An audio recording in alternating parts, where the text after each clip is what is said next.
Bayangkan sebuah kerajaan yang berdiri gagah di tanah Nusantara.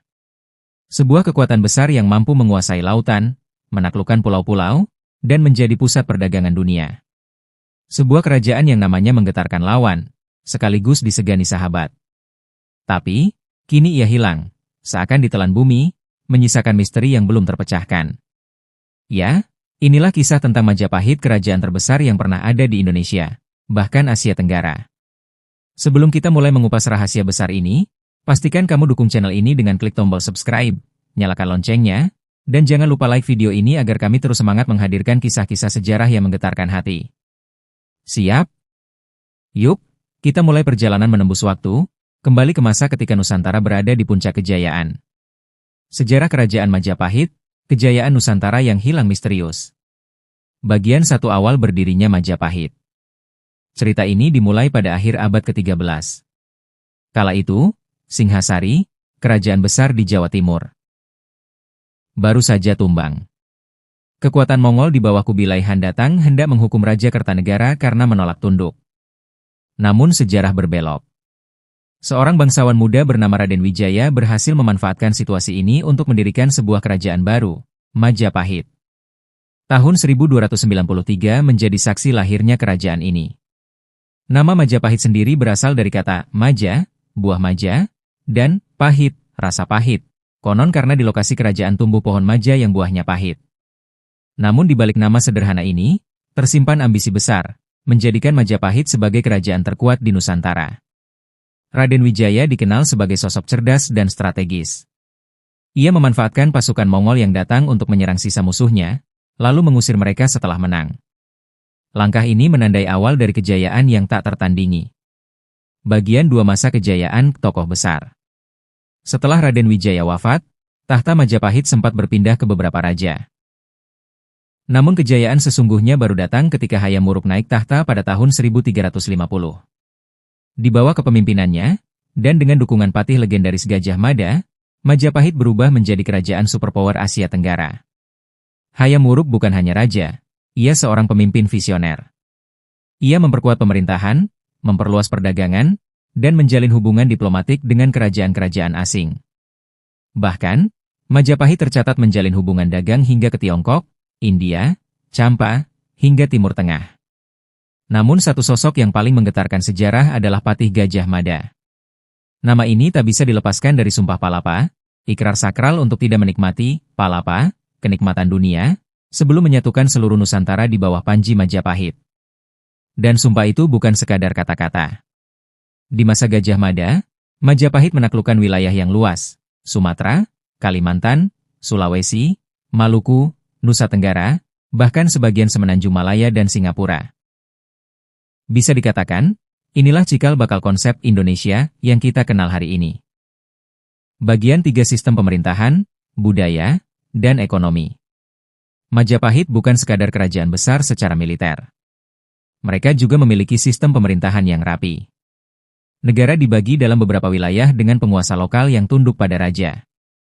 Ada jabatan tinggi seperti Rakrian Mahamantri hingga pejabat yang mengatur perdagangan dan keamanan laut. Ekonomi Majapahit bertumpu pada perdagangan. Letaknya yang strategis di jalur perdagangan Asia membuatnya menjadi pusat lalu lintas rempah, emas, dan kain. Bandar-bandar Majapahit selalu ramai oleh kapal asing. Budayanya pun luar biasa. Dari seni arsitektur hingga sastra, semuanya berkembang pesat. Karya besar seperti Negara Kertagama ditulis pada masa ini, mencatat wilayah kekuasaan dan kebesaran Majapahit. Bagian 4, ekspansi wilayah dan armada laut. Apa rahasia kekuatan Majapahit? Jawabannya adalah armada laut. Majapahit punya kekuatan maritim yang luar biasa. Mereka menguasai jalur perdagangan laut dan memastikan keamanan kapal-kapal yang berlayar. Inilah alasan mengapa mereka bisa memperluas wilayah hingga keluar Jawa. Namun, di balik semua kejayaan ini, tersimpan bibit kehancuran. Bagian 5, masa kemunduran. Seperti semua kerajaan besar, Majapahit pun mengalami masa redup. Setelah wafatnya Hayam Wuruk, terjadi konflik perebutan tahta. Para bangsawan saling bersaing, membuat kerajaan goyah. Di sisi lain, muncul kekuatan baru, kerajaan-kerajaan Islam di pesisir, seperti Demak dan Malaka. Perdagangan pun mulai bergeser. Pedagang asing lebih memilih kerajaan Islam yang ramah dan dekat dengan jalur laut. Majapahit yang tadinya jaya perlahan kehilangan pengaruh. Bagian 6 runtuhnya Majapahit dan misteri yang tertinggal. Sekitar akhir abad ke-15, Majapahit benar-benar runtuh. Tidak ada catatan pasti tentang bagaimana kerajaan ini hilang. Ada yang mengatakan ia hancur karena perang saudara, ada pula yang percaya Majapahit ditelan bencana besar. Yang menarik, hingga kini banyak misteri yang belum terpecahkan. Di mana tepatnya istana Majapahit berada? Apa yang terjadi dengan harta kekayaan kerajaan ini? Benarkah ada pusaka yang masih tersimpan di bawah tanah Jawa Timur? Jejak Majapahit memang masih ada, tapi ia lebih banyak hidup dalam legenda. Beberapa reruntuhan seperti di Trowulan menjadi saksi bisu, tapi bayangan kebesaran itu seakan lenyap di telan waktu. Bagian 7, jejak kejayaan di setiap sudut Nusantara. Bayangkan sejenak, kamu berjalan di tepian Sungai Brantas, di mana dulu kapal-kapal Majapahit bersandar, membawa rempah-rempah, emas, dan kain dari berbagai negeri. Suara pedagang dari India, Tiongkok, dan Arab bercampur menjadi harmoni dagang yang menandakan kemakmuran. Majapahit bukan sekadar kerajaan, ia adalah simbol kejayaan maritim Nusantara. Namun, tahukah kamu? Semua ini bukanlah sekadar kebanggaan sejarah. Ini adalah bukti bahwa bangsa kita pernah menjadi pusat peradaban besar dunia. Dan inilah yang membuat cerita Majapahit begitu menakjubkan, karena di balik kejayaannya, tersimpan misteri yang belum sepenuhnya terpecahkan hingga kini. Bagian 8. Misteri yang masih terkunci. Kita sudah menyusuri istana, mendengar gema kemenangan, bahkan melihat runtuhnya kejayaan Majapahit. Tapi satu pertanyaan masih menggantung di udara.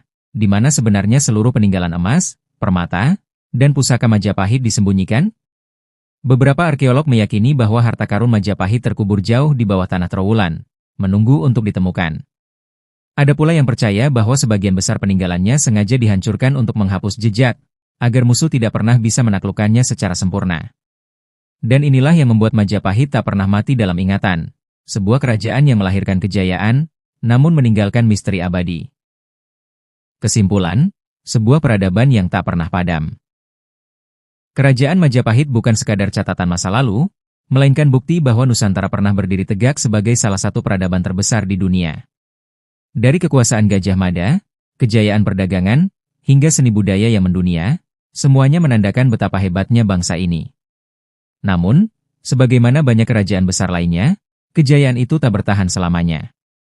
Perebutan kekuasaan, intrik politik, dan serangan dari luar akhirnya meruntuhkan singgasana yang pernah disegani. Meski begitu, warisan Majapahit tetap hidup. Lihatlah lambang negara kita, Garuda Pancasila, ia terinspirasi dari kejayaan Majapahit. Semangat persatuan yang diucapkan Gajah Mada dalam Sumpah Palapa, kini menjadi napas Indonesia.